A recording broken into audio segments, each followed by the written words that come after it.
Hello अपनी पढ़ाकू family, क्या हाल चाल। तो आइए आज हम आपके लिए लेकर आए हैं क्लास 10th के साइंस का चैप्टर नंबर 5 लाइफ प्रोसेसेस का लेक्चर नंबर 8 लेकर के। तो आइए स्टार्ट करते हैं। देखिए अभी तक हम क्या पढ़ चुके हैं, सबसे पहले ये जान लेते हैं। अभी तक जो है हमने न्यूट्रिशन के बारे में काफ़ी डिटेल में पढ़ा। पेड़ पौधों में कैसे न्यूट्रिशन होता है, कैसे वो एटमॉस्फेयर से जो है अपना कच्चा माल लेकर के उससे अपने लिए ग्लूकोज बनाते हैं। फिर हमने ह्यूमंस के बारे में भी जाना कि ह्यूमंस जो होते हैं वो कैसे अपना खाना जो होता है वो उसको पचाते हैं, कैसे उसका डाइजेशन करते हैं। सो हमने काफ़ी डिटेल में बात करी है, ठीक है। देन हमने जो है लास्ट लेक्चर में डेंटल कैरीज़ के बारे में भी पढ़ा कि हमारे दांतों को खाना खाने के बाद में साफ़ करना कितना इम्पॉर्टेंट होता है। ओके, सो अब जो है हमारा ब्रांड न्यू टॉपिक स्टार्ट होने वाला है जो कि है हमारा रेस्पिरेशन। ओके, सो क्या होता है रेस्पिरेशन, चलिए जानते हैं इसके बारे में डिटेल में। सो रेस्पिरेशन, ओके, रेस्पिरेशन क्या होता है, इसको हिंदी में क्या बोलते हैं, सबसे पहले तो ये जानते हैं। इसको हिंदी में बोलते हैं श्वसन। ओके, सो इसको हम हिंदी में बोलते हैं श्वसन। अब देखिए क्या होता है, इसका क्या काम होता है, रेस्पिरेशन प्रोसेस क्यों होती है। रेस्पिरेशन प्रोसेस होती है कि जो हमने खाना खाया है उसका डाइजेशन होके जो उससे ग्लूकोज बना है, उस ग्लूकोज को भी अलग अलग चीज़ों में तोड़ के मरोड़ के इधर उधर मतलब जोड़ जाड़ के जो है उसको कुछ ऐसे प्रोडक्ट में चेंज करना जो कि हमारी हर एक सेल यूज़ कर सके। ओके, यानी कि हमारा जो ये खाना जो मुंह में मतलब हमने जो खाया है वो खाना पचने के बाद जो एब्जॉर्ब होता है उसको ऐसी फॉर्म में चेंज करना कि हमारी हर एक सेल उसको यूज़ कर सके अपनी एनर्जी की पूर्ति करने के लिए। तो वही जो है यहाँ पर रेस्पिरेशन है। ओके, सो अब देखिए हम जो हैं सबसे पहले हम यही लिख लेते हैं अपना first point, that the food material taken in during the process of nutrition is used in the cells to provide energy for various life processes. Okay, so the food material taken in the process of nutrition,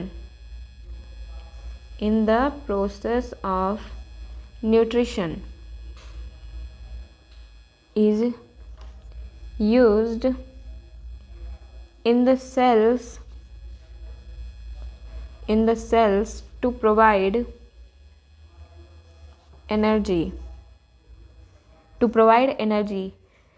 किसके लिए, for various life processes, for various life processes. Okay, तो ये जो होता है काम होता है रेस्पिरेशन का। ओके, कि ये जो है एनर्जी प्रोवाइड करता है, इसको जो है हम यहाँ पर अंडरलाइन कर लेते हैं क्योंकि ये एक काफ़ी इम्पॉर्टेंट लाइन बनती है। ओके, अब देखो हम ये बात जानते हैं कि हमारी ये जो धरती है इस पर बहुत टाइप के जो हैं जीव जंतु पाए जाते हैं, है ना। तो देखो अलग अलग जीव जंतुओं के रहने का, खाने का, पीने का जो है हर चीज़ का तरीका जो होता है वो अलग होता है। सो यहाँ पर रेस्पिरेशन में भी अलग अलग टाइप से जो है जीव जंतु जो हैं रेस्पिरेशन करते हैं। इवन हमारी जो बॉडी है, बॉडी में ही कहीं पर कुछ सेल्स जो होते हैं वो अलग टाइप से रेस्पिरेशन कर लेते हैं अलग परिस्थितियों में। ओके, अलग परिस्थितियों में कहना ज़्यादा इम्पॉर्टेंट है इस लाइन में। एंड बाकी जो हमारे कुछ जीव जंतु होते हैं वो अलग तरीके से करते हैं, ठीक है। So diverse organisms do this in different ways. Diverse organisms do this in different ways, अलग अलग तरीके से जो है वो रेस्पिरेशन करते हैं, ठीक है। अब क्या अलग तरीके होते हैं वो भी तो जानना ज़रूरी है ना। सो डिफरेंट वेज में क्या होता है कि कुछ जो होते हैं वो ऑक्सीजन का यूज़ करते हैं, जैसे हम हो गए, हम क्या करते हैं डेली जो ये सांस लेते हैं इसके थ्रू हम अपनी ऑक्सीजन की पूर्ति करते हैं। पेड़ पौधे जो होते हैं वो डायरेक्ट जो है एटमॉस्फेयर से लेते हैं ऑक्सीजन, एंड वाटर से मतलब पेड़ पौधे जो होते हैं वो वाटर से ऑक्सीजन लेते हैं, वाटर के थ्रू लेते हैं। ओके, एंड हम क्या करते हैं, हम सांस लेते हैं तो हम ऑक्सीजन इनहेल करते हैं। अब यहाँ पे ये नहीं कह सकते कि हम सिर्फ ऑक्सीजन इनहेल करते हैं, मतलब हमारा पर्पस होता है ऑक्सीजन, हम लेते तो हवा ही हैं अंदर, उसमें से जो ऑक्सीजन होती है वो यूज़ हो जाती है। ओके, सो यहाँ पर कुछ जो होते हैं उनको ऑक्सीजन की ज़रूरत होती है और कुछ होते हैं उनको ऑक्सीजन की ज़रूरत नहीं होती। ओके, सो हम इसको डाइवर्सिफाई कर लेते हैं, देख लेते हैं दैट कि यहाँ पर some use oxygen, some use oxygen, कुछ को ऑक्सीजन की ज़रूरत पड़ती है, and some do not use oxygen, कुछ जो होते हैं उनको ऑक्सीजन नहीं चाहिए होती है। ठीक है, अब देखो, चाहे इनको ऑक्सीजन चाहिए हो, चाहे इनको ऑक्सीजन ना चाहिए हो, ठीक है, बट इन सभी में जो है रेस्पिरेशन का फर्स्ट स्टेप क्या होता है, फर्स्ट स्टेप होता है, मतलब पूरी मंशा यही होती है कि हमको जो है ग्लूकोज को कम्प्लीटली ब्रेक डाउन करना है। अब देखो ग्लूकोज कहाँ से आया है, हमने जब पेड़ पौधों में न्यूट्रिशन की बात करी थी तो वो क्या कर रहे थे, वो भी तो ग्लूकोज ही बना रहे थे ना अपने प्रोडक्ट्स में। एंड जब हमने इधर ह्यूमंस की बात करी थी तो ह्यूमंस में भी तो ग्लूकोज फ्रक्टोज ऐसी शुगर्स ही तो जो हैं एब्जॉर्ब हो रही थी हमारी स्मॉल इंटेस्टाइन से। तो हम यूजुअली देखा जाए तो हम ग्लूकोज ही तो सभी में एंड प्रोडक्ट न्यूट्रिशन में बना रहे थे, जो कि हमारी जो इंटेस्टाइन की वॉल है वो उसी को तो जो है यहाँ पर एब्जॉर्ब कर रही थी। ओके, तो अब जो है हमें ग्लूकोज को भी जो है आगे प्रोसेस करना है, उसको भी तोड़ना जोड़ना है। ठीक है, सो चाहे वो ऑक्सीजन यूज़ करे चाहे वो ना करे, सभी में जो है फर्स्ट स्टेप क्या रहता है कि ग्लूकोज का ब्रेक डाउन करना है। Okay, so in all cases the first step is the breakdown of glucose completely।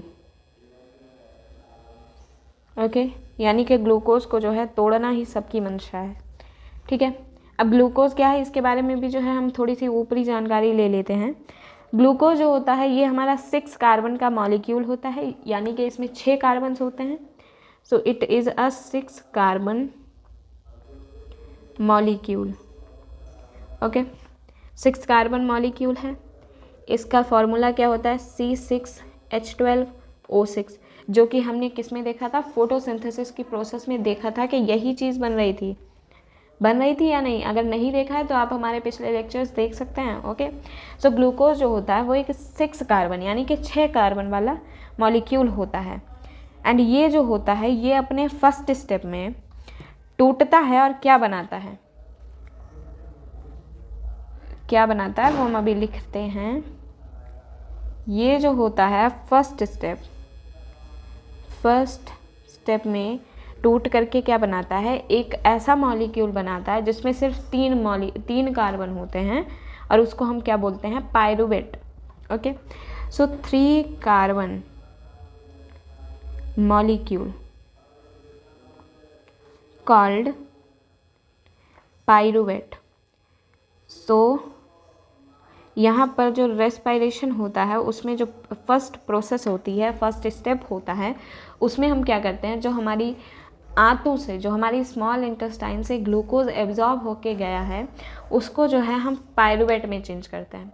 अब यहाँ पर देखो यहीं पर बात ख़त्म नहीं होती है। ठीक है, आगे भी अभी है।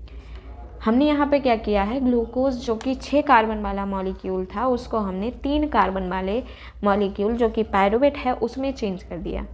अब ये प्रोसेस कहाँ होती है, ये प्रोसेस होती है साइटोप्लाज्म में। ओके, इन द साइटोप्लाज्म ये प्रोसेस जो होती है साइटोप्लाज्म में होती है। ओके, सो अब यहाँ पर हमारे पास क्या है, पायरूवेट है, जो कि क्या है, 3 कार्बन वाला मॉलिक्यूल है। सो 3 कार्बन मॉलिक्यूल कॉल्ड पायरूवेट। अब यहाँ से जो है हमारे जो रेस्पिरेशन की प्रोसेस है वो 3 पार्ट्स में डिवाइड होती है, 3 पार्ट्स में। एक, अब देखो 3 पार्ट्स में कैसे डिवाइड होती है, पायरूवेट जो है वो आगे यहाँ पर प्रोसेस करेगा, आगे जो है उसका और पाचन बता रही हूँ, उसको आगे और प्रोसेस करके जो है तोड़ा फोड़ा जाएगा। तो ये 3 परिस्थितियों में होता है। सबसे पहला, in the absence of oxygen या air, in the absence of air, या हम इसको बोल सकते हैं ऑक्सीजन। भाई जब हवा ही नहीं होगी तो ऑक्सीजन कहाँ से होगी, हमारे लिए तो हवा ही जो है एकमात्र सोर्स है ऑक्सीजन का। So in the absence of air, यानी कि बिल्कुल ही नहीं है, नाम मात्र की भी नहीं, बिल्कुल नहीं है, ठीक है। फिर दूसरी क्या होती है कि हाँ है, ठीक है ऑक्सीजन, बस कमी है, यानी कि पर्याप्त नहीं है। तो यहाँ पर क्या हो जाता है, lack of oxygen, lack of oxygen. अब मैं ऑक्सीजन को यहाँ पर O2 से रिप्रेजेंट कर रही हूँ। ओके, आपको समझना होगा, ये सिंबल्स होते हैं। सो अब यहाँ पर हो गया लैक ऑफ ऑक्सीजन, यानी कि ऑक्सीजन है बट उसकी कमी है। सेकंड क्या है हमारा कि हाँ भरपूर ऑक्सीजन है, भरपूर एयर है, in the presence of air, यानी कि भरपूर हमारे पास ऑक्सीजन मौजूद है।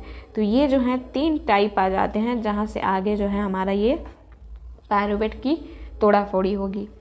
अब हम देखते हैं भाई कैसे होती है ये तोड़ा फोड़ी, है ना।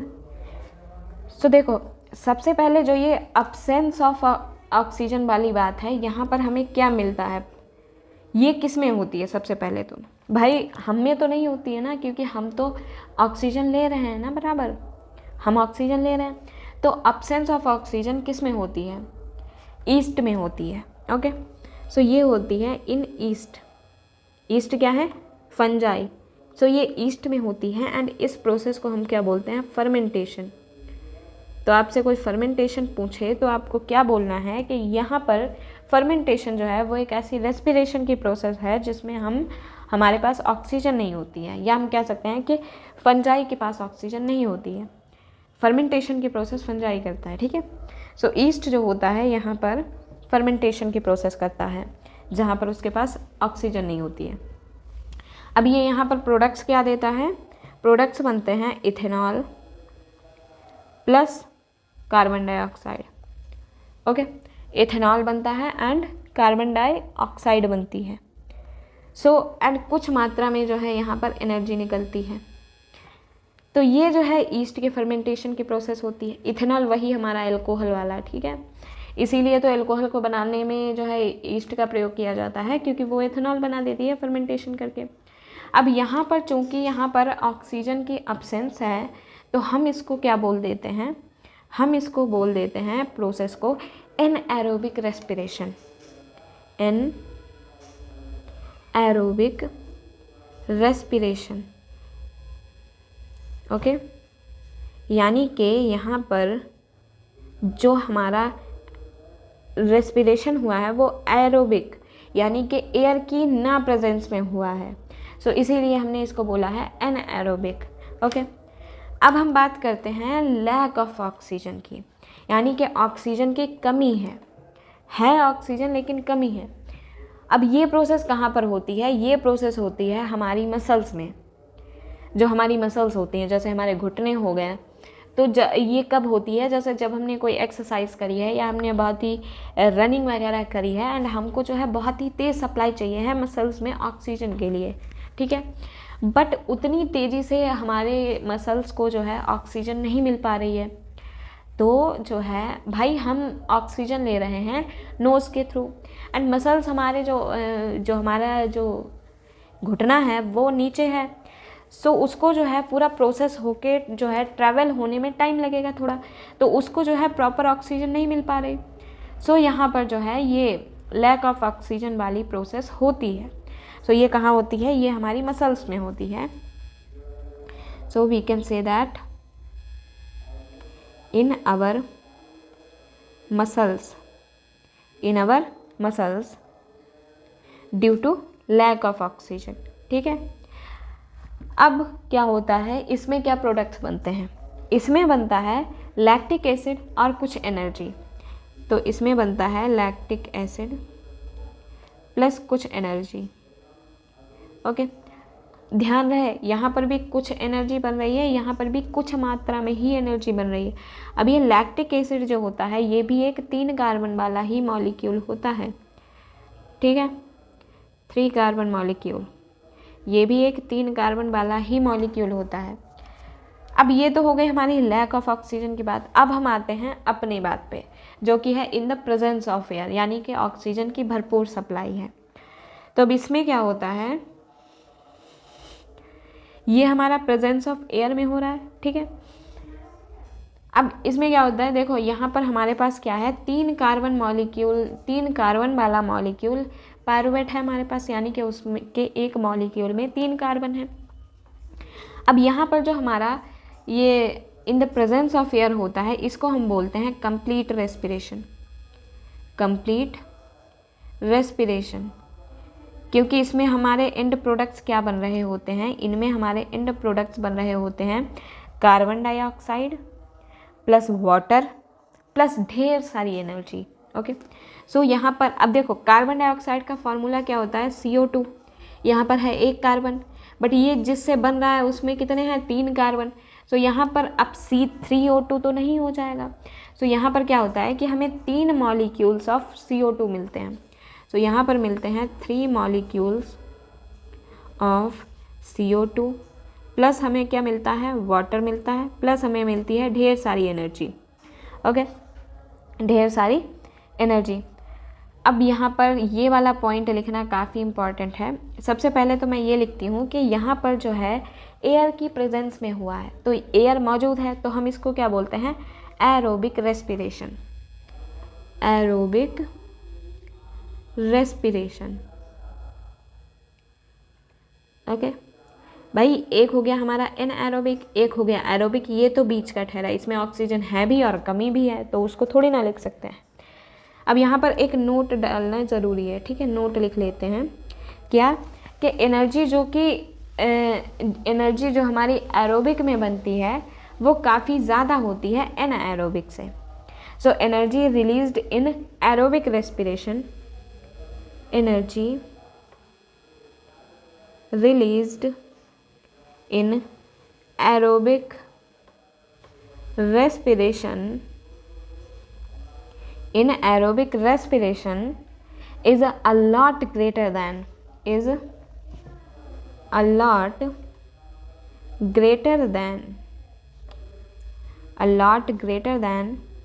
in the anaerobic respiration. One second. In the anaerobic respiration.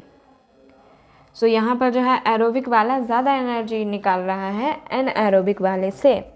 ठीक है, देखो ये जो लैक ऑफ ऑक्सीजन वाली जो हमारी ये मसल्स की प्रोसेस है, ये तो कभी कभी होती है, जब जैसे हमारी मसल्स बहुत ज़्यादा थकी हुई हैं, उनको बहुत ही ज़्यादा सप्लाई चाहिए है, तो वो अपनी बना लेती हैं। ठीक है, तो अब जो है ये प्रोसेस जो हमने पूरी यहाँ से लेकर के यहाँ तक ग्लूकोज से शुरू करके यहाँ तक पढ़ी है, इसको हम एक छोटे से ग्राफ में समझ लेते हैं ताकि अच्छे से रिवाइज भी हो जाएगी।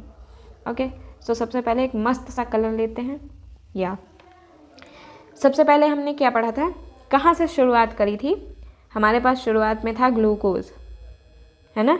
ग्लूकोज कहाँ से आया, जो कि हमने न्यूट्रिशन से पाया। ओके, सो ग्लूकोज क्या है, 6 कार्बन है इसमें। 6C का मतलब है कि 6 कार्बन हैं, क्योंकि यहाँ पर कार्बन को हम सिंबल में रिप्रेजेंट कर रहे हैं। ओके, सो ग्लूकोज क्या हो गया, 6 कार्बन है इसमें। अब क्या हुआ, ग्लूकोज जो होता है इन साइटोप्लाज्म में क्या होता है, ग्लूकोज के साथ भाई ज्यादती हो जाती है, तो ग्लूकोज जो होता है वो यहाँ पर पायरुवेट में चेंज हो जाता है, पायरुवेट। ठीक है, पायरुवेट जो होता है ये 3 कार्बन वाला होता है। ग्लूकोज जो है वो जब साइटोप्लाज्म में आया तो वो पायरुवेट में चेंज हो गया, जो कि है 3 कार्बन वाला। अब इसके साथ में कुछ मात्रा में हमें एनर्जी भी मिली कि नहीं मिली ना। सो अब जो है यहाँ से पायरुवेट की प्रोसेस जो है 3 पार्ट्स में डिवाइड हुई कि नहीं, अभी पढ़ा है ना, 3 पार्ट्स में डिवाइड हुई। सबसे पहला क्या था बताओ? सबसे पहला था कि यहाँ पर ऑक्सीजन नहीं है, नो O2, ऑक्सीजन नहीं है। किस में थी ये प्रोसेस? ईस्ट में थी, है ना।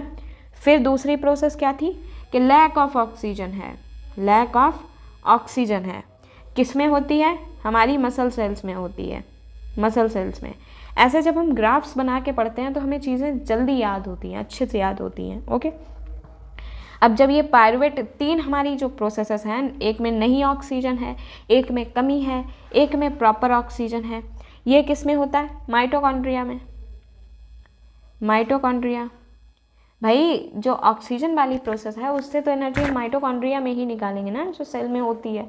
ओके, यही जो है प्रोसेस मीन उसके सेल के साइटोप्लाज्म में हो जाती है। ओके, अब इन तीनों प्रोसेसेस में क्या होता है ये भी हम आगे जान लेते हैं जल्दी जल्दी, क्योंकि पता तो हमें है ही, अभी अभी पढ़ा है हमने। सो जब ऑक्सीजन नहीं है ईस्ट में तो क्या हमारे पास प्रोडक्ट्स बन रहे हैं? इथेनॉल बन रहा है, प्लस एनर्जी मिल रही है कुछ मात्रा में, प्लस क्या मिल रहा है हमें? कार्बन डाइऑक्साइड मिल रही है। ओके, अब यहाँ पर इथेनॉल क्या है? 2 कार्बन वाला है, ये सब भी हम लिखते चले जाते हैं, ठीक है। 2 कार्बन का कंपाउंड है। अब यहाँ पर जब हम लैक ऑफ ऑक्सीजन वाली बात करते हैं तो यहाँ पर हमें क्या मिल रहा था? लैक्टिक एसिड मिल रहा था, है ना, प्लस हमें एनर्जी मिल रही थी। अब लैक्टिक एसिड जो है ये क्या है? यहाँ पर हमारा 3 कार्बन वाला कंपाउंड है ना, इसमें 3 कार्बन है। जब अब हम यहाँ पर जब माइटोकॉन्ड्रिया पे बात आई है तो यहाँ पर हमें क्या मिल रहा था? एरोबिक वाले में कार्बन डाइऑक्साइड और वाटर मिल रहा था, साथ में ढेर सारी एनर्जी मिल रही थी। Okay, carbon dioxide, water plus ढेर सारी एनर्जी। अब ये क्या है? ये 1 कार्बन वाला है। ओके, सो ये जो है ये हमारी फुल प्रोसेस है किसकी? रेस्पिरेशन की। उसके भी आगे अभी हम और भी जानेंगे अच्छे से। ओके, सो फिलहाल के लिए अभी इतना देखते हैं। तो यहाँ पर जो है हमें एनर्जी मिल रही। Okay,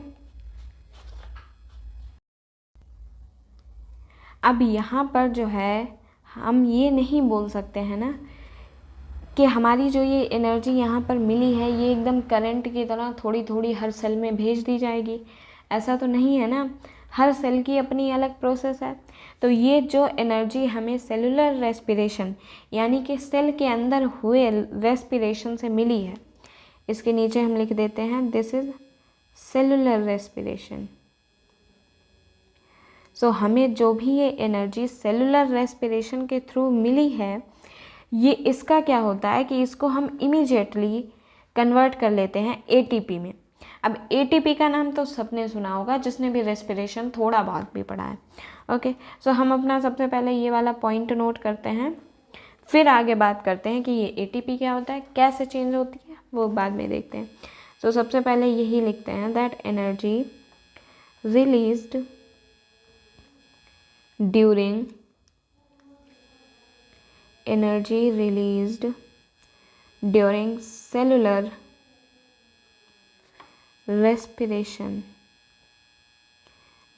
cellular respiration is immediately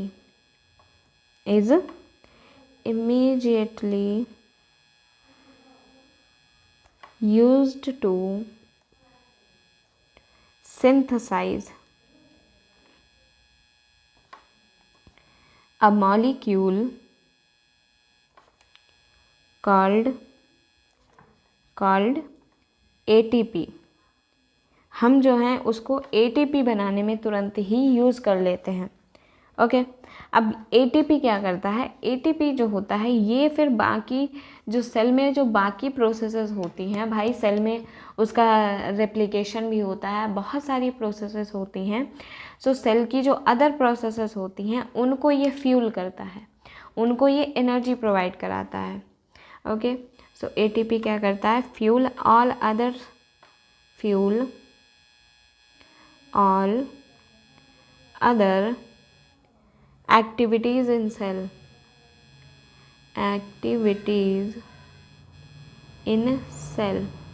so ATP जो है वो यूजुअली बाकी सेल्स को जो है एनर्जी प्रोसेसेस के लिए प्रोवाइड कराता है, ठीक है।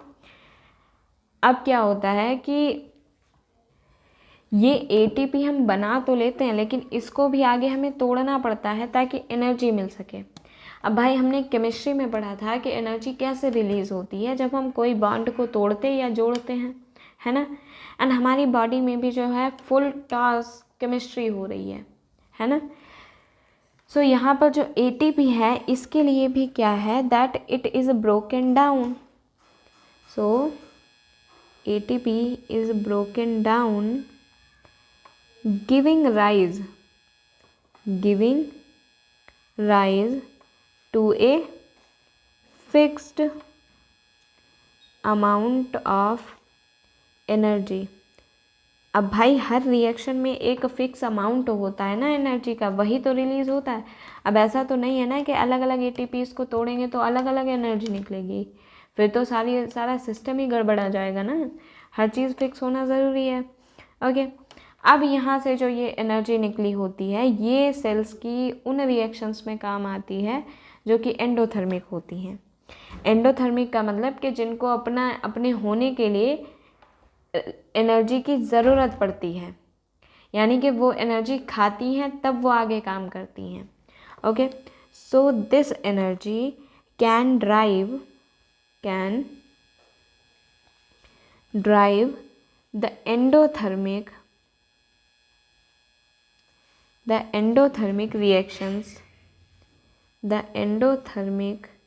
reactions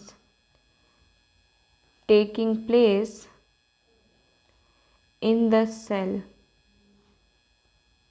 ओके, सो ये जो हमारी एनर्जी होती है ये यूज़ होती है ताकि हमारी जो सेल में एंडोथर्मिक प्रोसेसेस हो रही हैं, जो एंडोथर्मिक रिएक्शंस हो रही हैं वो होती रहें, उसके लिए एनर्जी चाहिए हमें। ओके, सो अब जो है अब हम देख लेते हैं कि ये जो एटीपी होती है ये आखिर होती क्या है एंड इसको कैसे तोड़ा मरोड़ा जाता है ताकि जो है हमें हमारी क्या मिलती है, energy. So let's talk about ATP.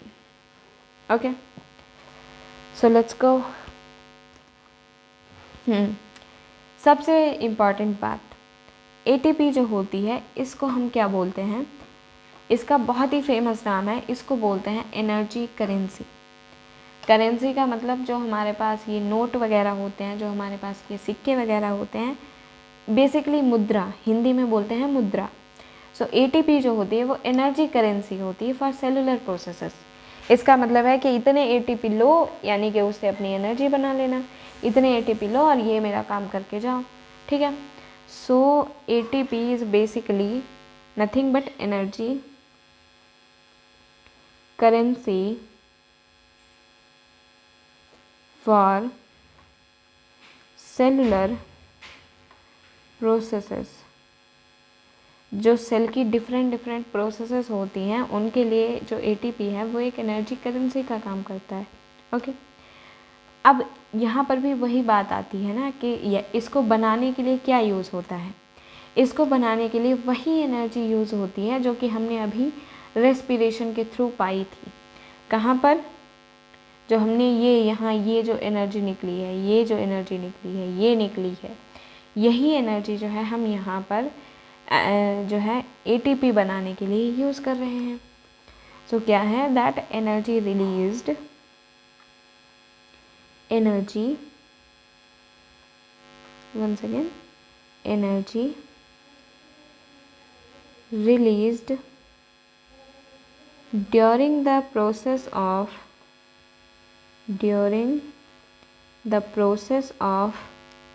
respiration, during the process of respiration is used to make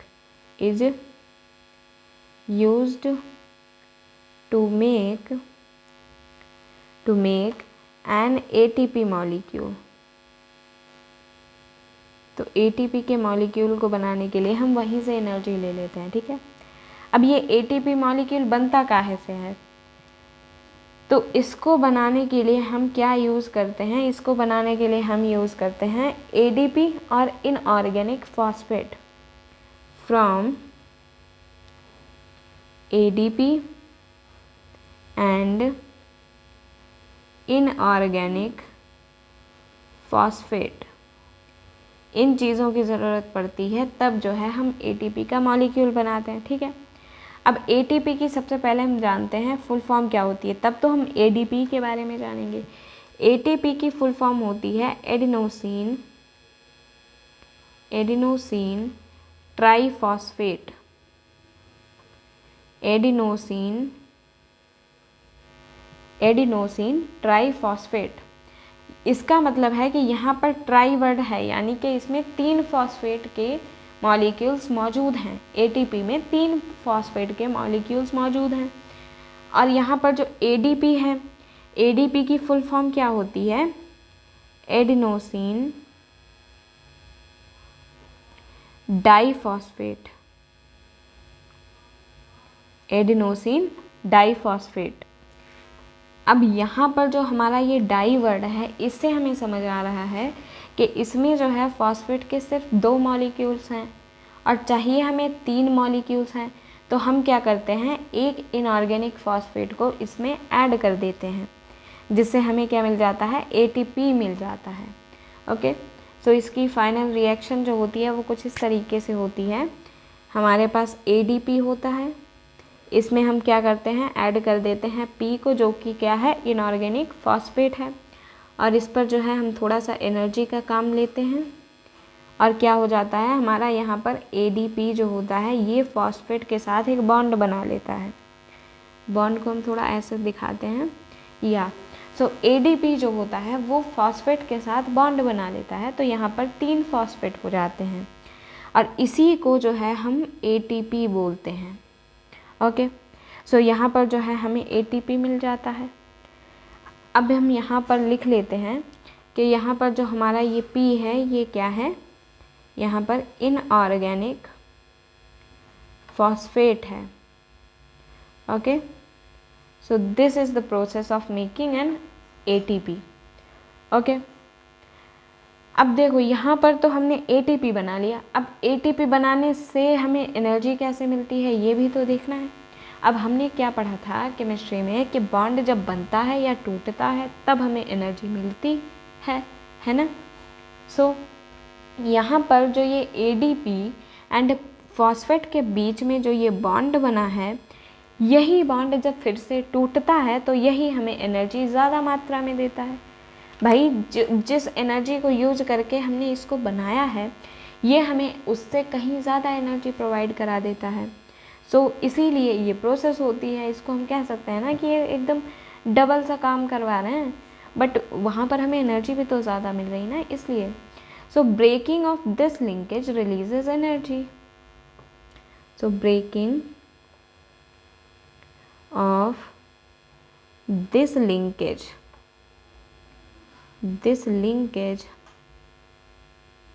gives releases लिखते हैं, releases एनर्जी। तो यही जो है वो प्रोसेस है जिसके थ्रू हमें एनर्जी मिलती है। ओके, सो ये जो है ये हमारी प्रोसेस होती है जिसके थ्रू हमें ATP से जो है एनर्जी मिलती है।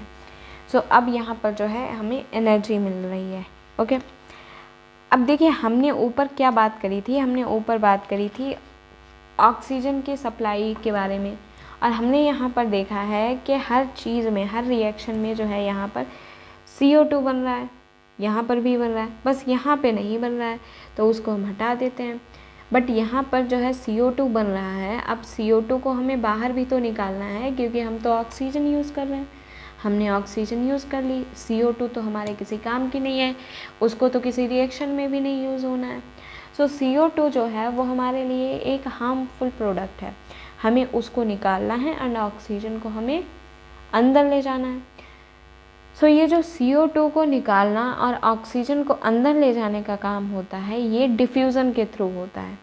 ओके, सो ये भी काफ़ी इम्पोर्टेंट है that CO2 and oxygen are exchanged। भाई अगर देखा जाए तो हम सांस लेते भी नाक से हैं एंड सांस छोड़ते भी नाक से हैं, तो एक ही बात है ना। So exchanged by diffusion, by diffusion here. Okay, so oxygen जो है एंड कार्बन डाइऑक्साइड जो है वो यहाँ पर डिफ्यूज़न के थ्रू जो है एक्सचेंज करी जा रही है। ओके, अब यहाँ पर जो डिफ्यूज़न की डायरेक्शन है, यानी कि कब हमें ऑक्सीजन लेनी है, कब हमें कार्बन डाइऑक्साइड को छोड़ना है, ये किन चीज़ों पे डिपेंड करता है? ये डिपेंड करता है कि इन्वायरमेंट की कंडीशंस कैसी हैं एंड प्लांट की रिक्वायरमेंट कैसी है या ऑर्गेनिज्म की रिक्वायरमेंट कैसी है। ओके, सो यहाँ पर हम देखते हैं दैट डिफ्यूज़न की direction depends upon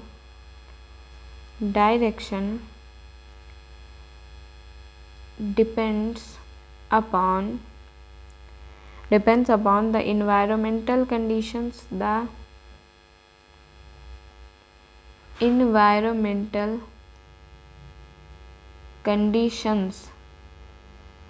and the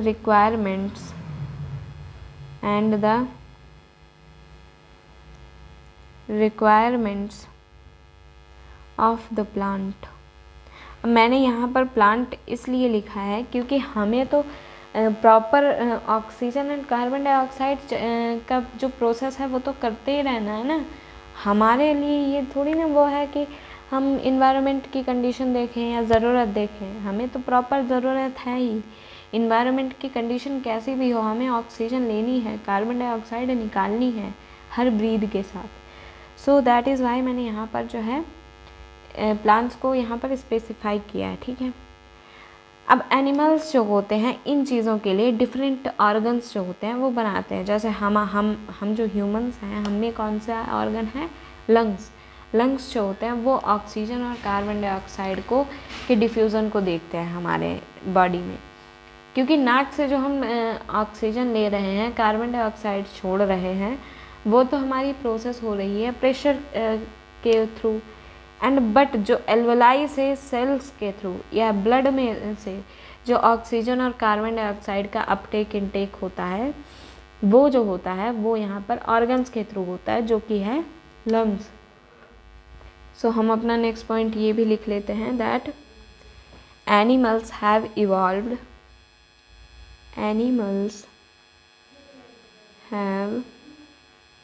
evolved different organs for the uptake of oxygen from the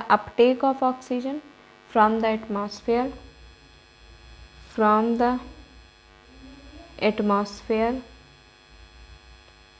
and और क्या करना है, हमें कार्बन डाइऑक्साइड को बाहर निकालना है and for getting rid of the CO2 produced.